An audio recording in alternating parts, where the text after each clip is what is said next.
বলবো বলতে প্রথমেই শুভেচ্ছা জানাবো প্রতিটি স্টুডেন্টকে, যারা আমাদের সন্তানসমূহ, তাদের উজ্জ্বলময় ভবিষ্যৎ, আগামী দিন তাদের সুন্দর হয়ে উঠুক এবং প্রথম দিন তারা পরীক্ষা দিচ্ছে তাদেরকে একটুখানি শুভেচ্ছা দেওয়ার জন্য আমরা আরামবাগ বাস মিনি বাস অপারেটর্স ওয়েলফেয়ার অ্যাসোসিয়েশনের পক্ষ থেকে আজ চাঁদুর হাই স্কুলে উপস্থিত হয়েছি।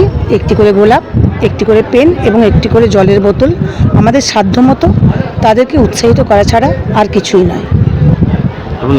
আমার নাম মধুমিতা ভট্টাচার্য, আমি আরামবাগ বাস মিনি বাস অপারেটর্স ওয়েলফেয়ার অ্যাসোসিয়েশনের সম্পাদিকা। কালেকশন রয়েছে, তাই বাইক মানি হলো জাপানি ইয়ামা আর ইয়ামা মানি হলো আমনা অটো সাপ্লাই। 35 বছর ধরে আপনাদের জীবন পথের সঙ্গী। আমাদের ঠিকানা গড়বাড়ি, আরামবাগ, হুগলি। যোগাযোগ নাম্বার 9083247009 অথবা যোগাযোগ করুন 9083247007 এই নাম্বারে।